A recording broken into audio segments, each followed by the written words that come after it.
सावधान कुंभ राशि, तूफान आने वाला है।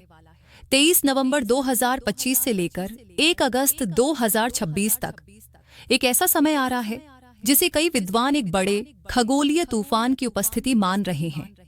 ये तूफान सिर्फ हवा या मौसम का नहीं, ये वो बदलाव है जो हमारी जिंदगी में चल रही तकलीफों, रुकावटों और अंदर की उलझनों को या तो पूरी तरह साफ कर देगा या फिर कहीं बाहर से नई चुनौतियां खड़ी कर देगा।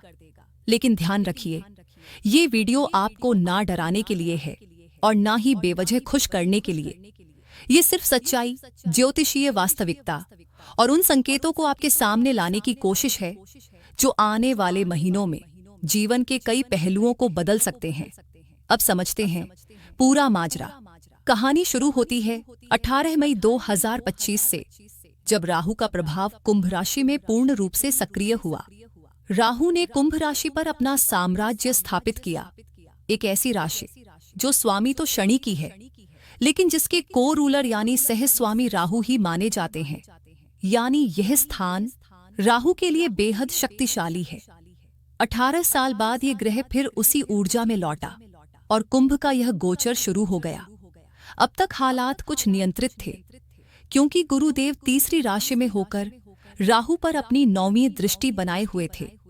ऊपर से राहु पूर्वा भाद्रपद नक्षत्र में थे, जो गुरु का नक्षत्र माना जाता है। यानी राहु अब तक काबू में थे, लेकिन असल खेल अब शुरू होता है। 23 नवंबर को राहु उस जगह पहुंचेंगे जिसका इंतजार वे लंबे समय से कर रहे थे। राहु प्रवेश करेंगे शतभिषा नक्षत्र में, वो नक्षत्र जिसका स्वामी स्वयं राहु होते हैं।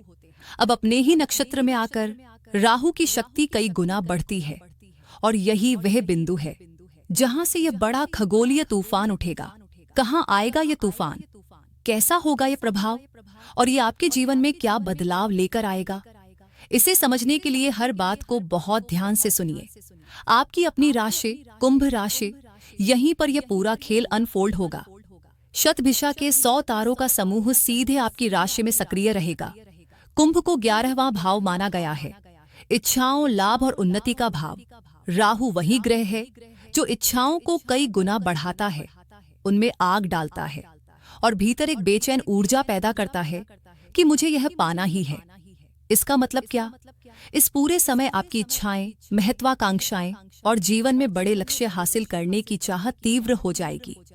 आप अपने करियर, धन, प्रतिष्ठा और जीवन की उन्नति को लेकर पहले से कहीं ज्यादा सक्रिय हो जाएंगे, क्योंकि राहु अभी अपनी शक्ति के चरम पर है। यही कारण है कि अगले 8 महीनों में कोई ऐसा लाभ, कोई ऐसा बड़ा अवसर, कोई ऐसा बड़ा मोड़ आपके जीवन में प्रवेश कर सकता है जो आपका आने वाला कई वर्षों का रास्ता बदल दे। राहु का स्वभाव है भीड़ में नहीं चलना। जहां 100 लोग एक रास्ते पर जा रहे हों, राहु आपको कहेगा तुम अपना रास्ता खुद बनाओ। यही वजह है कि इस समय आप अचानक एक नए निर्णय, नए आइडिया या नए साहसिक कदम की ओर आकर्षित होंगे। राहु जानता है कि अमृत तक कैसे पहुंचना है, और यह वही बुद्धि आपको भी देगा। अब बात करें राहु की 5वीं दृष्टि की, जो कि पंचम भाव पर पड़ रही है। ये दृष्टि इस समय का सबसे संवेदनशील हिस्सा है, क्योंकि पंचम भाव प्रेम, रचनात्मकता, शिक्षा, संतान और मानसिक स्थितियों का कारक होता है। इसलिए ध्यान रखिए, अपने लव रिलेशन को संभाल कर चलें। किसी भरोसेमंद व्यक्ति से भी पीठ पीछे कोई धोखा मिलने की संभावना बन सकती है। राहु को षड्यंत्र, भ्रम और चालबाजी का ग्रह कहा गया है। सामने वाला मीठा बोलेगा, लेकिन अंदर से आपकी जड़ें खोद रहा हो सकता है। इसलिए सतर्कता जरूरी है। अब बात माइंड की। राहु इस समय आपकी बुद्धि को तेज करेगा।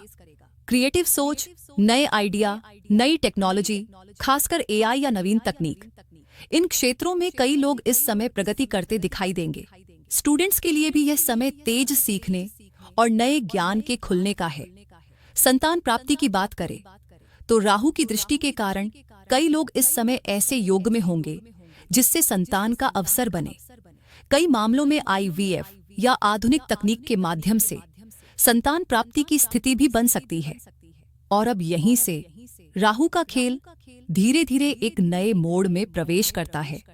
यहाँ से राहु की जो दृष्टि पड़ेगी वह सीधे नवम भाव को स्पर्श करेगी, और यही वह स्थान है जिसे हम धर्म, भाग्य, विश्वास और ईश्वरीय कृपा का केंद्र मानते हैं। अब कई लोग यह सवाल पूछते हैं, क्या राहु एक धार्मिक ग्रह है? भाइयों, धर्म का मूल संचालन तो केतु के पास माना गया है, परंतु धर्म तक पहुंचने का मार्ग, वह उथल पुथल, वह तप, वह जिद, वह राहु ही सिखाता है। ईश्वर को पाने के पीछे जो जुनून चाहिए, जो समर्पण चाहिए, जो एकाग्रता का तूफान चाहिए, वह राहु की देन है। और उसी शक्ति के साथ राहु आपकी नवम दृष्टि को छूकर आपके भाग्य का दरवाजा खटखटाने वाला है। लेकिन ध्यान दीजिए, भाग्य का उदय और षड्यंत्र दोनों राहु की परछाई में साथ साथ चलते हैं। इसलिए जहां एक ओर ईश्वरीय कृपा पास आएगी, वहीं दूसरी ओर धोखे, भ्रम या किसी चालाकी का खतरा भी मौजूद रहेगा। ये नवम भाव आपके पिता, आपके बॉस, आपके आदरणीय जन और आपके बड़े भाई का भी प्रतिनिधित्व करता है। तो इस अवधि में संभव है कि आपके ही घर परिवार के भीतर कोई निर्णय ऐसा हो जिसमें आपको कम महत्व मिल जाए, या आपकी मेहनत का फल किसी और की झोली में चला जाए। इसी प्रकार ऑफिस में प्रमोशन आपके हाथ में ही होने वाला था, लेकिन अचानक किसी और की तारीफें उड़ने लगे और वह स्थान बदल जाए। राहु की प्रकृति ही यह है, मन में संशय डालना और माहौल को अचानक मोड़ देना। इसलिए पिता, गुरु या बॉस से व्यवहार अत्यंत संतुलित रखें। यह समय संबंधों की परीक्षा ले सकता है। अब एक बात बहुत गहरी समझिए, 11वें भाव में आपकी अपनी राशि पर राहु का बैठना बहुत दुर्लभ है। ये वही समय है जिसे वापस आने में 18 वर्ष लगते हैं। अर्जुन की तरह आपको भी अपनी दृष्टि को केवल लक्ष्य पर टिकाना होगा। गुरुदेव ने अर्जुन से पूछा था, क्या दिख रहा है? अर्जुन ने कहा, न पेड़ दिखता है न डालियां, बस लक्ष्य। राहु इसी तरह का फोकस आपको देने वाला है। आपकी आंखों के सामने एक ही मंजिल साफ दिखाई दे और बाकी दुनिया धुंधली। यही राहु का वरदान है। यही वह राहु है जो इंसान को रातों रात उठाकर अर्थहीन स्थिति से करोड़पति बना दे। और यही वही राहु है जो गलत समय पर गलत दिशा में जाकर इंसान को सड़क पर भी ला सकता है। लेकिन इस बार स्थिति आपके पक्ष में है, इसलिए डरने की जरूरत नहीं, संभल कर आगे बढ़ने की आवश्यकता है।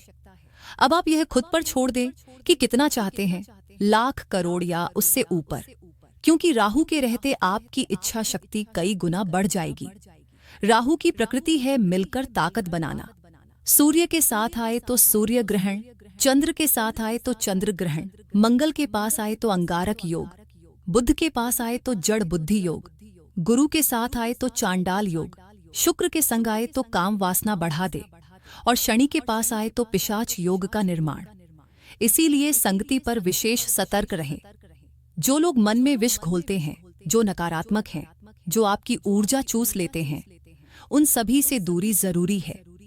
राहु आपको ऊपर उठाना चाहते हैं, लेकिन गलत संगत उस दिशा को उलट सकती है। अगर साथ सही है, राहु सम्मान दिलवाएंगे, पद दिलवाएंगे और एक बड़ा सामाजिक ओहदा देने की क्षमता रखते हैं। अब बात आती है, इस राहु को शांत कैसे रखें? एक ही उपाय सर्वश्रेष्ठ माना गया है, देवाधिदेव महादेव की उपासना। क्योंकि जब समुद्र मंथन के समय मोहिनी अवतार ने राहु का सिर अलग किया, तब राहु भटक गया। केतु ने तो शांति से स्वीकार किया, पर राहु का मन बेचैन हुआ और वह सीधा भागे महादेव के पास।